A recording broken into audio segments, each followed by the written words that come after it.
Hello, Latino Summit. I wanted to introduce a new way of keeping track of students' attendance to the summit. In the past, what we've had is the registration form, which captures a lot of data, but doesn't really tell us exactly who has attended the summit and how many students we've been serving. So hopefully this solves a couple of issues. Number one, getting a more accurate numbers, and number two, hopefully making the check-in process a little bit easier for us. So let's get started. First of all, where can you find your sheet? You should receive an email if you are subscribed to your school's group. You should receive an email with a link to the document and a link to this video. I'll also link these two things in the website, and you will find them under LSPC. Down here, you'll notice in the resources section under school attendance sheets, you'll see one for each school. Let's say, for example, I'm going to pick on Hoffman Estates for right now. And this is what it looks like. You'll notice there's a set of instructions here. It's a little bit clear. Hopefully it's just 4 steps for each. Should be easy. The sheet for student participants will be here.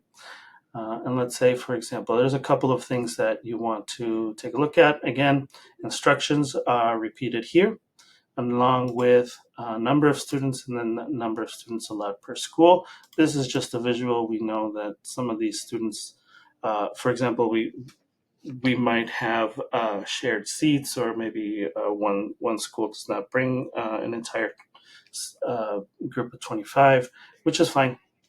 I have no problem with that.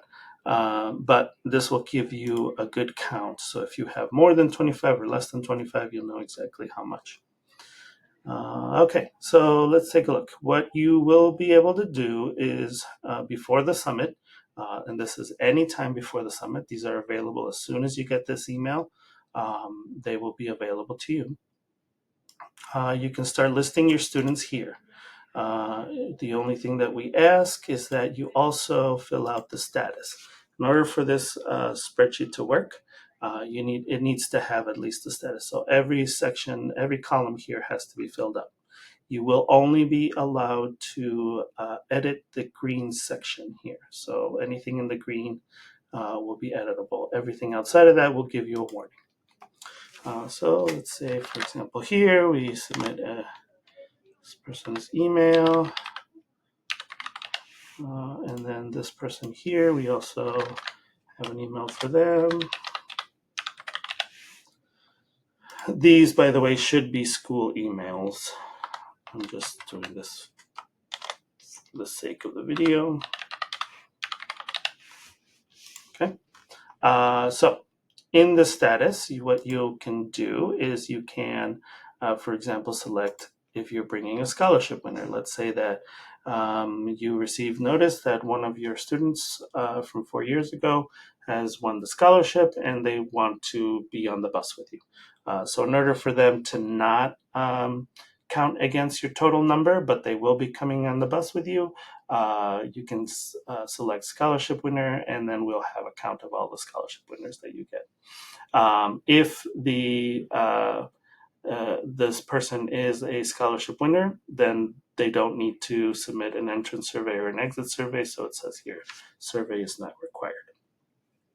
Okay.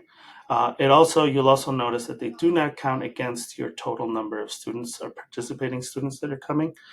So that's always a good thing. Let's say, for example, that this student has already submitted everything that they need and they have confirmed that they're coming, so you click attending. Now what will happen, and what is very typical, is that you will have them submit an entrance survey, and this is before the summit. The entrance survey comes in, and you can see very clearly they have submitted the survey. It's green, you don't have to do anything. And then what is required after the survey is the exit survey here in yellow. This turns into a link which you can follow if you'd like. The exit survey is not open until after the summit, so they won't be able to see anything here. However, if you go into the events page, you'll be able to see both surveys here. The only difference between this link here and this link here is that this is pre-populated for them. So if you have this student first name, last name, student ID, and email, it will pre-populate the link here so that your student doesn't have to fill out as much. That's the only difference. And they can still access it through here. Some people like to create a QR code that they print out directly on the permission form. That's perfectly okay. It'll take them to this survey just like any other one. Okay, so there's that. The other way that you can see this is if you hit, if this student here has submitted both, and this is again after the summit, they have submitted an entrance survey and an exit survey, you'll see both of those columns turn green. And then you might also have something like this, where the student has shown interest, they are attending, everything has been done except for their surveys. What you would want to do is make sure that you follow up with all of the ones that are yellow. Those that are green, you're good. There's nothing else that they need to do. They can attend the summit with no problem. And then after the summit, this line over here has to be green as well. Okay, you can also change the status to, let's say it's pending permission form. The student has shown interest. They have said that they're coming. We are just waiting on getting their permission form back. They will not count against your total until they are listed as attending. So if you see here, this is only 2, even though there are 3 students listed. Because this one is on pending, then it's only marking 2. If you wanted to, for example, if you had maxed out your number of students, which is a good thing, let's say that you have 25 full seats and all of the students are submitted, everything is good, and you have some students that still want to be considered for coming to the summit. Basically what you can do is you can list them here and then mark them as waiting list. They'll still have to submit their entrance and exit survey when the time comes, but technically they won't be counted against the students that have attended. So there you go. Those are the 3 statuses that you can get, plus the scholarship winner. And this will hopefully, if we can collect all of this information at one point, we can have a more accurate sense of who has attended and who has not. Hopefully this is a good tool for anybody who's managing this. It should kind of keep everything clear. You can take this list, copy and paste it into another spreadsheet if you'd like, or however you'd like to submit this to your attendance sheet. What you can do, and this is another cool trick that I have found, is if you wanted to highlight all of this, right, or whoever is your attending list here, if you go to File and let's say Print, and then you can change that, down here to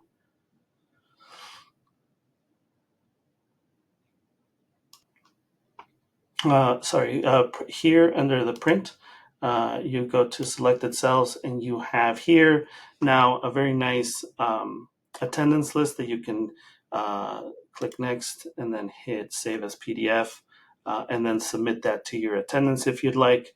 There's a lot of different features. If you would like to set up some time with me, I can always go over some of them.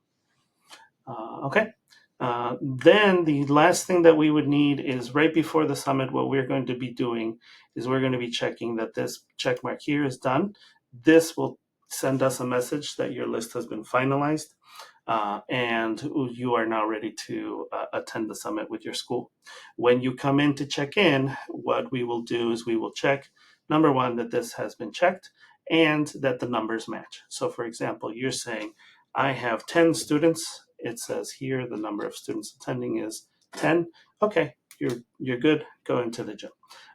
If we see that you have 10 students and it says here that there are 11, what we're going to do is we're going to ask you to go down the list and update it and say, for example, this student was sick today, was not able to come.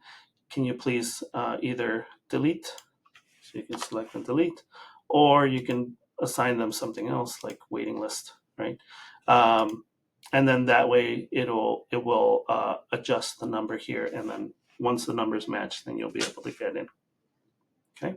Go over the chaperone list really quick. Same thing. Basically, what you'll do is you'll submit your chaperone information here. Cell phone is very good for us when we are trying to communicate on campus, especially with the construction. And then we'll ask you to assign them something, like that. And then again, once that list has been submitted, you can add yourself to this list. This will give us a really good look at who's actually coming, who's helping, who's volunteering, and who we can tap into in the future. Once that list is finalized, you just go ahead, just like before, click here. That'll send us a message that the link has been submitted, and it will also change these two to confirmed. Okay. Like I said, you can use these lists however you'd like. Hopefully this tool is useful to you, and it makes the process a lot easier for us moving forward. If you have any questions and you cannot find any of these resources here in the LSPC committee page, and you would like to have more information, please feel free to email me. My email is administrator@latinosummit.nws.org. Thanks so much.